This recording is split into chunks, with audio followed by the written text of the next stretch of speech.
Hi, Erik. Hi, Jamie. He says, "Hi, Mama. Hi, everybody." What's up? So, How you hanging? the sky and hanging low. Thank you very much. Oh, Jesus. Okay. I didn't say how are they hanging. I don't know why I said how are you hanging, but whatever. I don't know. It's early in the morning. Not as early as you'd think, considering how I'm acting. But anyway, we are going to talk about one of your favorite subjects, Erik, and that's the existence of right and wrong. Want to talk about that? Yes, he's making some. Oh, that shit pisses me off so much. I know.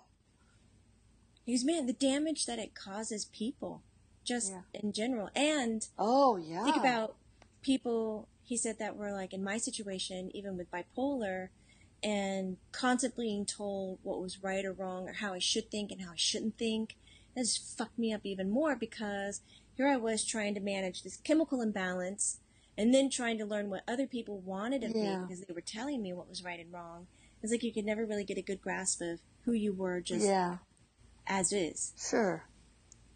Okay, so there is no right and wrong. Tell me, how can that be? I mean, Hitler can't sit there and slaughter 6 million Jews and that not be wrong.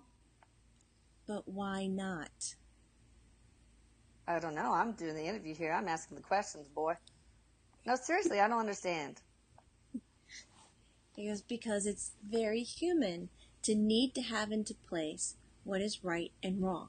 Because that is how we take care of our morals. That's what gives us the reason to behave, right? Because if we agreed that there was no right and wrong, we would then be agreeing that suicide, murder, rape, abuse, physical, mental, and emotional, is all okay. That it's all part of this shit. Because, well, guess what, people? News fucking flash. There is no right and wrong. There only is. So as a spirit, you look down and see rape and all that, and what is your perception of it? He goes, okay, my perception. He goes, so my advice, my opinion, right? Okay. He goes, I got that. When I look down and I see, let's say, rape or abuse, any kind of person taking advantage or crossing somebody's boundaries, even if it's something so small as just saying, you're the stupidest motherfucking person I've ever come across. That's and small? It changes. Oh my God. Yeah. Because it's just a sentence, right? Yeah. And it only happened once. But it changes the course of that whole entire life of that person. Right? Right. Okay. So, when I see that happening,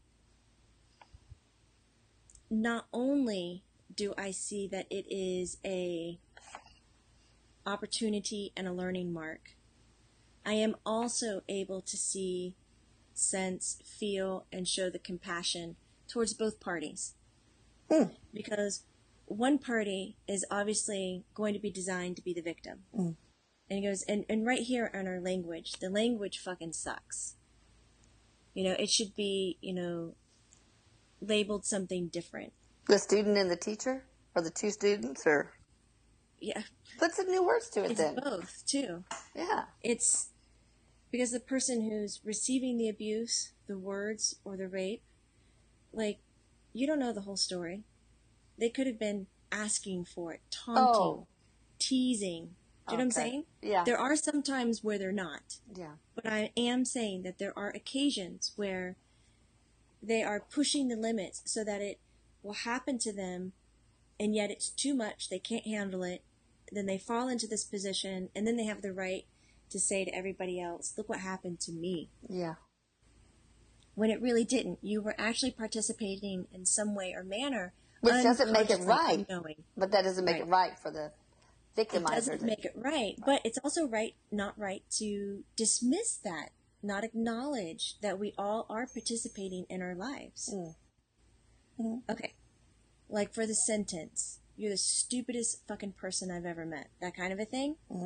That person could have chosen right then and there that the person who was speaking it to them really felt that way about themselves. And that it wasn't about them. And therefore they just didn't carry those words. And their life from that moment on did not change because those words landed in their lap. So you do have choices. You have choices. So you are participating and believing what words were said to you and changing the course of your life. So there's no such thing as a true victim? There's no such thing as a true victim. Okay. There isn't. Because there is, and I'm not saying that so everybody just feels okay about themselves and everything. I'm really trying to get to the point that there is no right and wrong. There just is. Because inside of everything there is a quality that is extremely valuable. If you don't want to see it, it's totally fucking fine. Hold fast onto good and bad. You're okay. You're just asking kind of what is beyond that, so I'm sharing it. Right? We're not here to make you change what's going on with you. We're just here because I'm telling you how it works. You live your life the way you want. Yay, he says, yay. Okay. So everybody participates in it. The person who is doing the abusing or the attacking, the hurt, the harm, they actually have some kind of need. They required something, right? And they found you because you had an opening for it. And it's true, even if you can't see it through your human experience, even if you want to call it luck, coincidence, I was in the right place at the wrong time, there's all kinds of words for it. Energetically and spiritually, we see it lining up. And that's just kind of the insight that you gain after you get out of this human life. For me to sit and try to explain it to you, we could go down banters and arguments and conversations. I think it would just kind of fall flat. Well, what about a child? Surely they're true victims. They didn't. What did they do to ask for or deserve or whatever this abuse? How do they participate? Did they get you on that one? No, he's saying a bunch of stuff, but I'm not repeating it. That's the problem. Oh. That's our problem right now. I want him to reword it so it's just a little bit more calm. Okay. And a little bit more understanding. And then just hit me again with it, Eric. Go. We're trained to see that kids are innocent because they physically can't take care of themselves. Because you're talking about those ages, right, Mom? Right. Okay. Right. So we can say they're physically incapable of taking care of themselves, but I would like to say that they are not innocent. Okay. Okay. When we come into this life, we think that the moment that we're born, boom, the cord is cut, boom, we're human, that's it. No more, right? You're no longer a spirit, you're no longer whatever you were before, you are now announced as a human being. But there are many, many, many years that required not just human assistance in helping the child physically take care of themselves. There's a lot of spirit assistance that's helping the child energetically take care of themselves. Okay. Until they can understand, maybe around age 5, 6, 7, what they can do with their own energy and what their own belief systems are. Got it? Got it. Okay. So they're not really that innocent because they're being taken care of energetically and spiritually by another team, not just by the human people around them. So if there is human abuse happening around them, you lost me, go back. He shouts, hello? Well, you heard the telephone? Yeah. Solicitor, of course. If there is human abuse to the child within this kind of age frame, let's say 0 to 6, that it is something that they are highly aware of before they are born, that this is going to happen. Do you want to have this life? Do you want to have this experience? Like a spiritual contract. Voice. Yes, they have some voice in it. And they took it on to learn a lesson or teach something or both. Yes, and if it's happening to a child that has not really signed up for this shit, right? That the spirit team that is taking care of them can alter situations. Let's say, baby was getting kidnapped and it wasn't really signed up for, and they get in a huge ass wreck. You know, the police come and they're taking care of the people, and they recognize that baby doesn't belong with the family. And so the baby gets rescued or saved or whatever. You know, there's all kinds of other shit that happen beyond just what your human eyes are looking at. Yeah. Okay. You did, yes. Thank you, Eric. That was You good. did good. All right, so it seems like what you're saying is there's no right or wrong. Everything's a lesson that somehow we design for ourselves. Is that what you're saying? Yeah. Because, but I don't want everybody thinking that lesson is like, oh, I'm constantly working and learning something, and this is bullshit. It's not all designed for you to learn. It's also designed for you to just have an experience, Mom. Oh. So you might not be learning something new, but you might just be having one hell of a fucking good time. You know, or you might just be having... Some people like it. I guess so. Okay. So it's an experience, learning or otherwise. Yes. All right.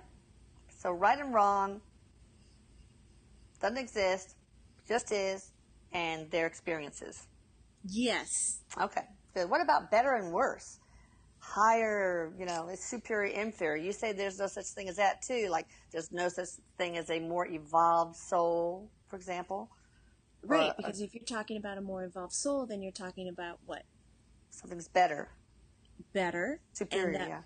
Also, maybe there was a timeline between point A and B. And or that there's they no time, yeah. incarnated more, or they did more than you, or that they're an old soul because they have more, you know, carnations or more past lives. Yeah.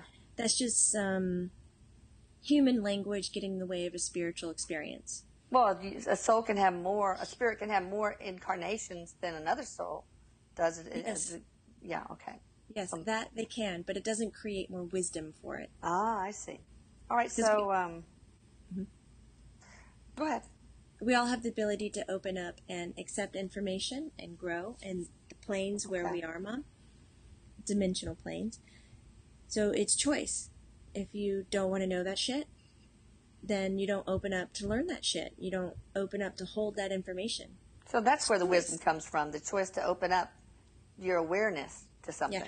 Yes. So it's all about awareness. Wisdom on earth is said, oh, you have X amount of years, or you've done more experience, or you've done more book learning, or college work years, you know. So it's kind of hard to translate your definition of wisdom into our terms of it. Right. Well, lost my train of thought. I still wanted to ask one more question about that, but it'll come back to me. Well, what about a child? You know, we consider them like inferior to adults. Can you relate the whole idea of inferior, superior to our perception of children being inferior to adults? I mean, most people think that.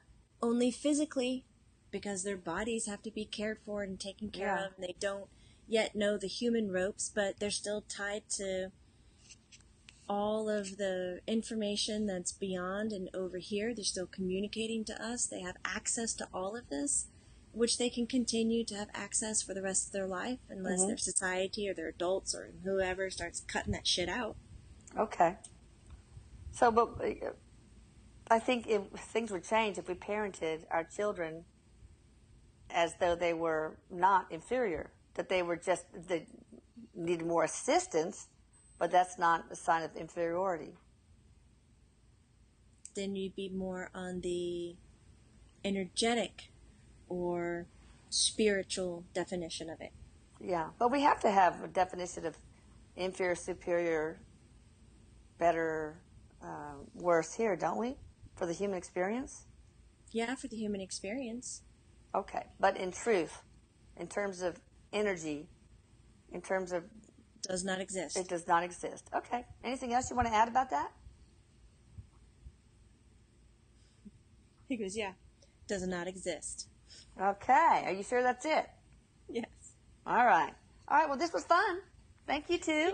Yay. Appreciate it. You guys, I'm going to put all the information at the end of this video about Jamie and about channeling Erik and some other little things. Again, if you want to read excerpts of Erik's wonderful book, and I'm so proud of you, Erik. That book is amazing. Page turner. Anyway, the excerpts in the description box below. Check it out. Bye, guys. Bye. Eric says bye, everybody. Thank you Love for you. watching. Love you Love both. you, Mom. Bye. Bye, everyone.